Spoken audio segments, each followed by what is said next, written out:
No fim da nossa última conversa, ficou uma pergunta pendurada. Até aqui, nós observamos nomes e respostas publicadas. Mas o que muda quando, em vez de apenas recolher o que já está disponível, enviamos uma pergunta diretamente para a infraestrutura que queremos avaliar? Muda uma coisa pequena na tela e enorme no método. Agora, o alvo pode receber o nosso tráfego. Espera, na consulta de DNS eu também enviei uma pergunta pela rede, então aquilo já era coleta ativa? Eu achei que a gente estivesse tratando como observação. Ótima interrupção. Você encontrou o detalhe que costuma bagunçar tudo. O computador quase sempre troca dados com alguém. A classificação não pergunta apenas se existiu um pacote. Ela pergunta com quem você interagiu. Para o nosso método, passivo e ativo são avaliados em relação à infraestrutura-alvo. O ponto de vista precisa estar explícito. Vamos tornar isso visível.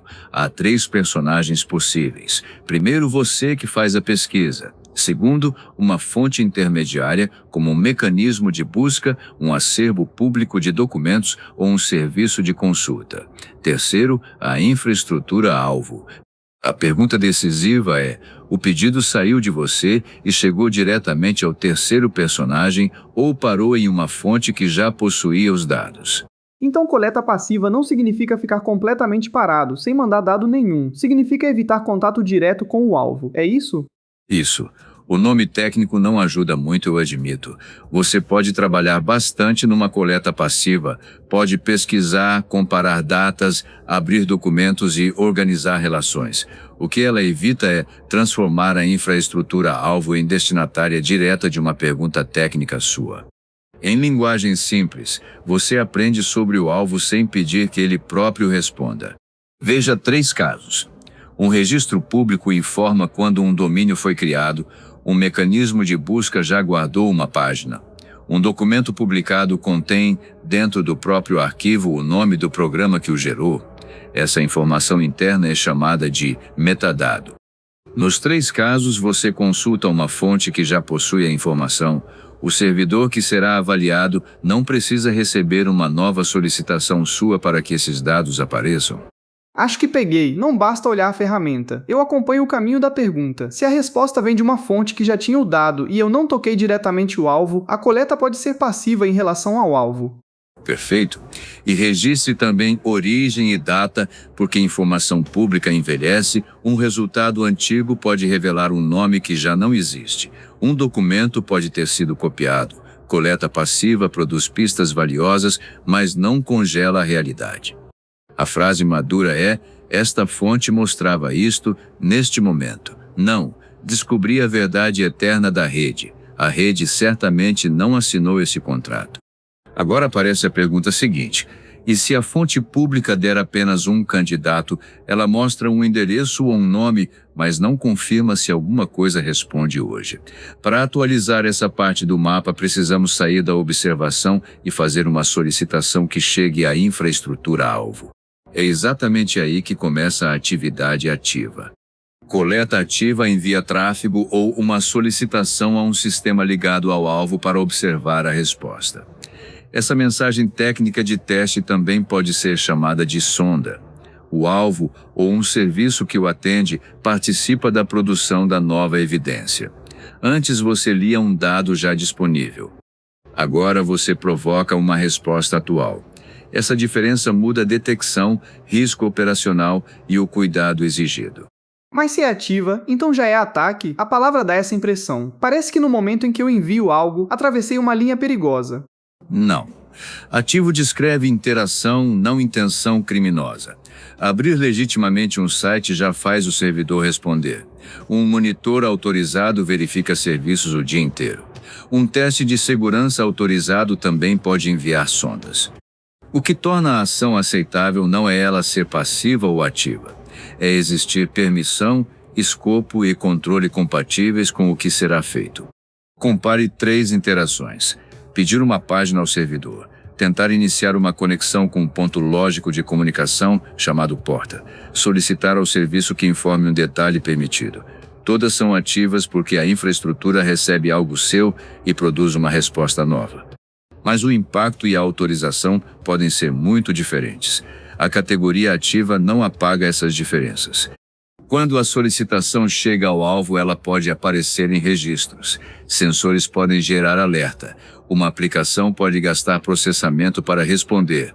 Uma rede pode limitar a taxa. E uma origem pode ser bloqueada. Não estou dizendo que uma pergunta isolada derrubará o ambiente.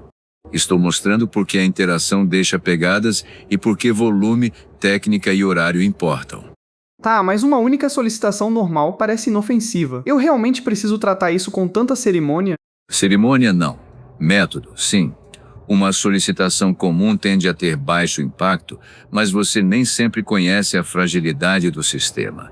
Pode haver equipamento antigo, serviço industrial sensível, autenticação com bloqueio ou fornecedor compartilhado. O princípio é simples: produzir a evidência necessária com o menor impacto razoável. Nem pânico, nem valentia de teclado. Agora podemos voltar à sua pergunta sobre DNS sem fazer malabarismo. Se você pergunta a um resolvedor público e ele já tem a resposta guardada, a infraestrutura-alvo pode não receber nada seu. Em relação ao alvo, essa observação pode ser tratada como passiva. Mas essa conclusão depende do caminho real da consulta. E se o resolver não tiver a resposta guardada, ele pode procurar os servidores responsáveis pelo nome. Aí alguém ligado ao domínio recebe uma consulta nova, certo? Certo? E você ainda pode consultar diretamente um servidor responsável. Nesse caso, a interação ativa fica mais clara. Por isso, a frase consulta de DNS sozinha não resolve a classificação. Você precisa saber destino, caminho e método. A ferramenta não carimba a fase na testa. O comportamento observado é que decide. Vamos testar a regra com 3 ações. Primeira, ler um resultado que um mecanismo de busca já armazenou. Segunda, tentar abrir uma conexão diretamente com uma porta do alvo. Terceira, consultar um resolvedor público que devolve uma resposta já guardada. Classifique cada ação como passiva ou ativa em relação ao alvo. Agora é com você.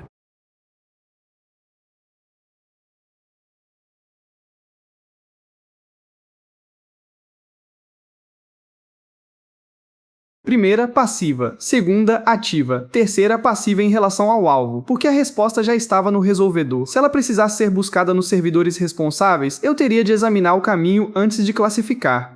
Exatamente. Na primeira, você lê dado já mantido por outra fonte. Na segunda, o alvo recebe sua tentativa e pode responder.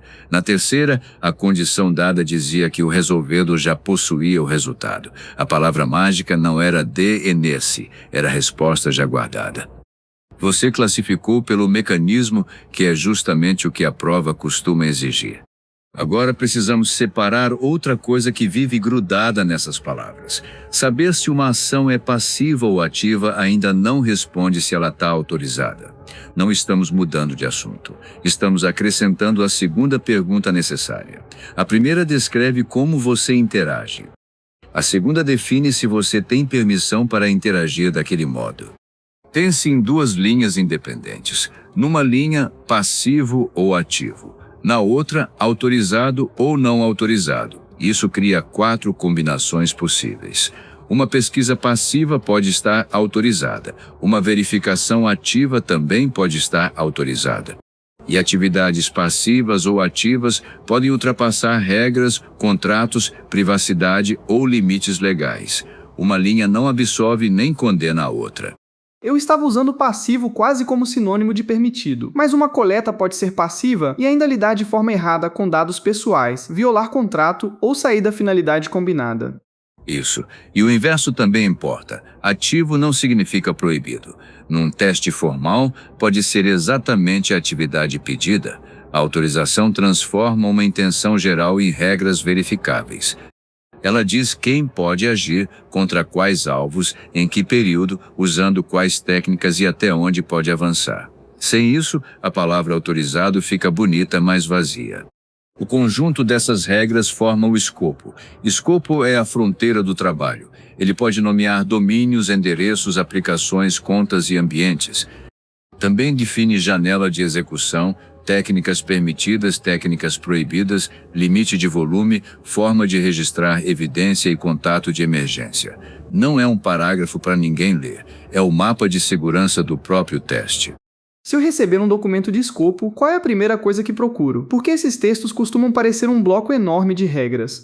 Comece por 5 caixas. Alvo, exatamente quem pode receber o teste. Tempo, quando a atividade pode ocorrer. Técnica, o que está permitido. Limite, o que não pode acontecer, mesmo dentro do alvo. Resposta, quem deve ser avisado se houver erro, alerta ou instabilidade. Depois verifique como registrar e descartar os dados. Com essas caixas, o bloco começa a respirar. Agora conecte isso ao DNS. O portal autorizado aponta para outro nome, pertencente a um fornecedor. Ao abrir o portal, você observa um redirecionamento para um endereço fora da faixa autorizada. Tecnicamente, a aplicação depende daquele fornecedor. Mas dependência técnica não estica o contrato. A fronteira do escopo continua onde foi escrita. Mas foi o próprio portal em escopo que me enviou para lá. Eu não escolhi o fornecedor. Isso não cria uma autorização implícita para, pelo menos, continuar a verificação? Não. Você pode preservar a evidência que apareceu durante a navegação permitida, nome, endereço, horário e redirecionamento. Depois marca a fronteira e pede confirmação para incluir aquele terceiro. O passo seguro não é fingir que a dependência não existe, nem segui-la com uma varredura completa. É registrar, parar e ampliar a autorização antes de testar ativamente. Imagine um escopo com esta lógica. Alvos, o domínio de exemplo e uma pequena faixa de endereços. Janela, da tarde até o início da noite. Permitido. Fontes passivas, resolução de nomes, descoberta controlada e leitura de informações públicas do serviço. Vedado. Tentativa de senha, exploração, negação de serviço e terceiros. Repare como cada linha responde a uma decisão prática. Então eu não pergunto apenas se sei executar uma técnica, eu pergunto se o alvo está na lista, se estou dentro da janela e se a técnica aparece entre as permitidas. Se qualquer uma dessas respostas falhar, eu não improviso. Exato. E essa pausa não demonstra insegurança, demonstra controle. Um profissional confiável sabe diferenciar posso tecnicamente de posso dentro deste trabalho. A primeira frase fala de habilidade, a segunda fala de autorização. Confundir as duas é uma maneira muito eficiente de transformar uma boa descoberta num problema péssimo. Agora a decisão completa. Um portal incluído no escopo redireciona para um endereço de fornecedor que não aparece entre os alvos autorizados. O que você faz? A. Varre o fornecedor porque o portal iniciou o caminho. B. Testa apenas uma porta porque seria pouco impacto. C. Registra a dependência e pede autorização antes de testar o endereço. D. Tenta uma senha com baixa frequência. Escolha a ação que preserva evidência sem inventar permissão. Agora é com você.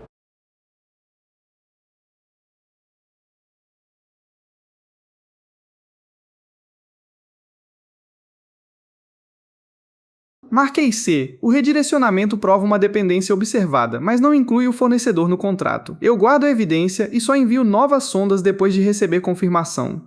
C. A alternativa A inventa autorização por redirecionamento. A B tenta transformar baixo impacto em permissão, mas uma sonda pequena continua fora do escopo. A D faz algo ainda pior, acrescenta tentativa de credencial onde nem o alvo foi autorizado. Observe o padrão dos distratores.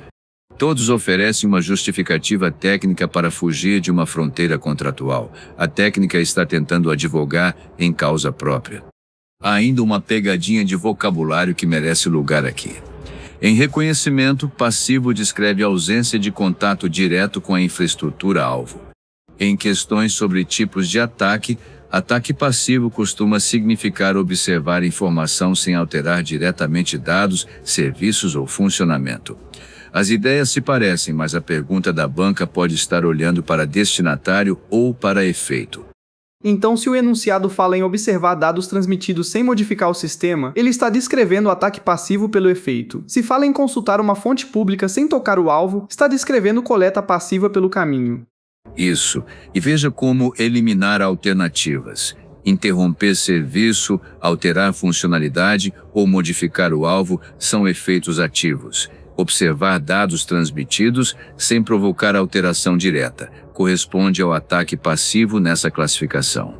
Já em reconhecimento, procure quem recebeu a solicitação. A mesma palavra exige que você identifique qual pergunta conceitual está sendo feita.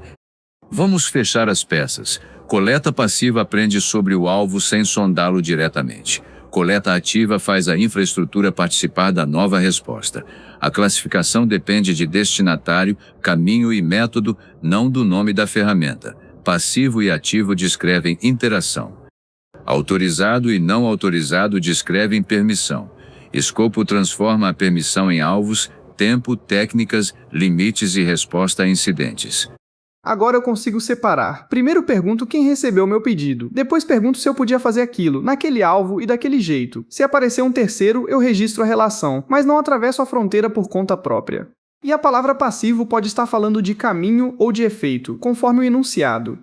E com isso, enviar tráfego deixa de ser um salto no escuro. Você já sabe quando a interação muda de natureza e quais regras precisam existir antes dela. A próxima pergunta nasce daqui: depois que a atividade ativa está autorizada, qual é a primeira evidência técnica que procuramos? Antes de falar em portas e programas, precisamos descobrir quais endereços dão algum sinal de presença. É daí que surgem descoberta de hosts e, só depois, varredura de portas. Não é um assunto novo. É o primeiro uso controlado da interação que acabamos de organizar.